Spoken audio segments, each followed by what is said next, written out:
It's a place where parents can act as children, and children can be children. And together, it's a family experience that's very unique. The essence of Michigania is the connectedness of all the people.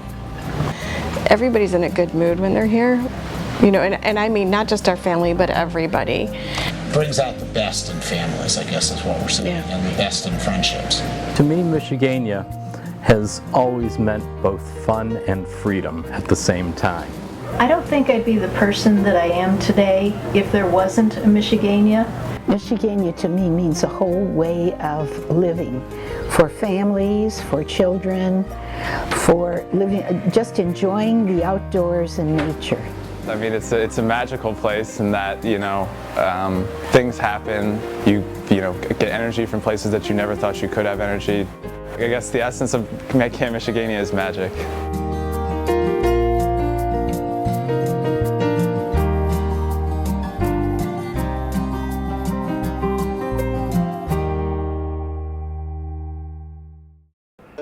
The development of Michigania into such a full-blown, big program has really been kind of a surprise in many ways. I don't think any of us anticipated the great success. It was not staff-driven. It was not the university saying, we ought to have a camp. It was a group of alumni who were part of the board of directors of the Alumni Association some 50 years ago or more, and said to themselves, why don't we look at the possibility of having a camp? It was just called Alumni Family Camping, and they decided to put an article in the Alumnus magazine, and some people signed up to go.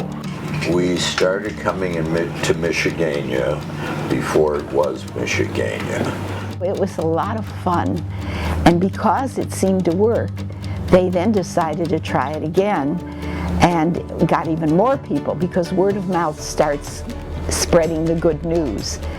And they all had such a great experience, they decided to do another year. And that experience turned out to be equally successful. And then the opportunity to get this property was the key.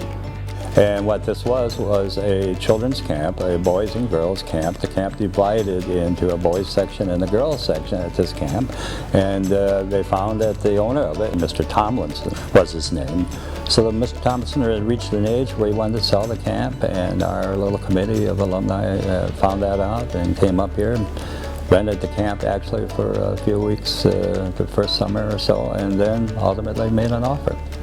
I look back at how it was when they purchased the camp in the fall of 1962 and have seen the photos of how truly rustic it was, and remember the community shower houses and things like that. There were cabins here with beautiful lake views, not through the windows, but through the cracks in the walls. It was a very rustic experience. We lived in little cabins with pot-bellied stoves to keep us warm if we had cold nights. They were greeted here and welcomed by a man on horseback. So kids were excited from the word go. My gosh, a man in a cowboy outfit taking us to our cabins was exciting. And then being up on this hill and seeing the lake. I mean, the view is inspiring. Certainly there's been a lot of growth and change in the physical part of camp. In the 80s, we realized that a number of the facilities were nearing the end of their usefulness, and in the process decided to winterize the facilities so that we could use Michigania beyond the 11-week summer camping program. What we wanted to retain was that feeling that you're in a cabin up north. We didn't want people to feel like they're in a hotel somewhere. You know, the screen doors are wood, so they make that same noise when they slam. The cabins are not air conditioned.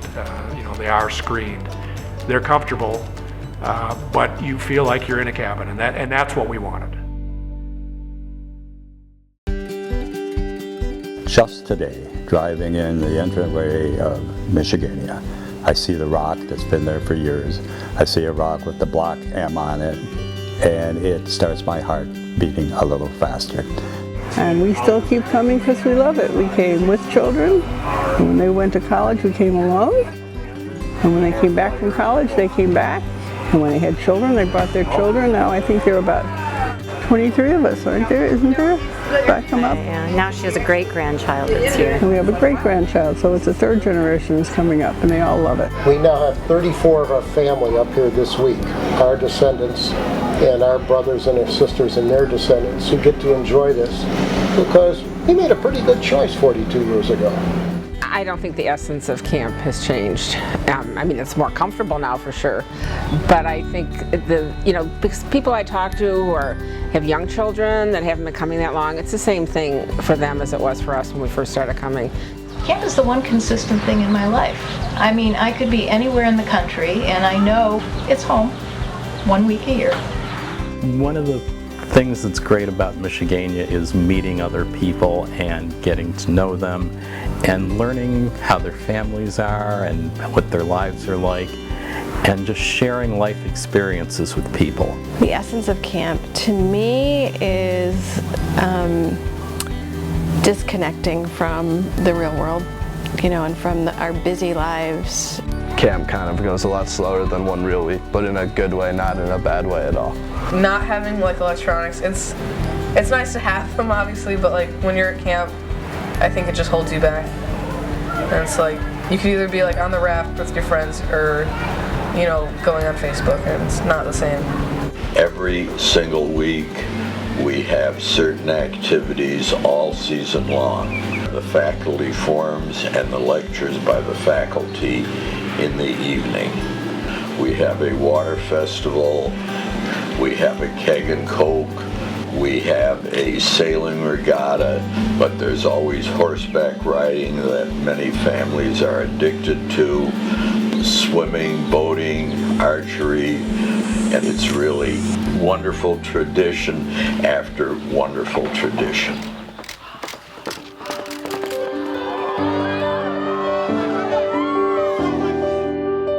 I think we felt it was important to leave something Michigania better than how we found it, and that led us to start the Mod Families program, which is the last week of camp each year. The families from Mod who go, they write us letters after the week that they're so moving. They talked about the week at Michigania as one of the most important things in their life during that period. And that made us feel really like we had done something for the camp and for people that was more important than ourselves.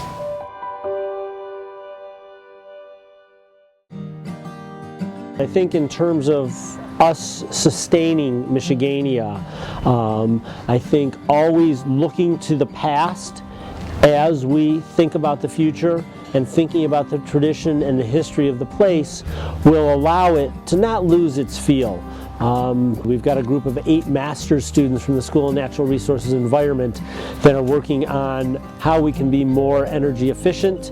And a few years ago we started heading in this direction, and we've started with some recycling, and we moved into composting. Last year for the first time we started a garden.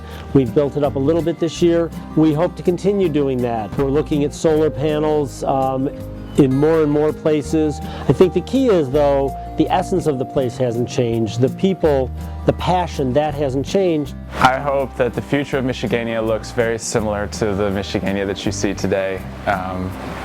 Just that we continue working on what we have here. I think that what we have here is pretty special, and as long as people work hard to maintain what we have, I think that it will continue to be as great of a place as it is today, forever.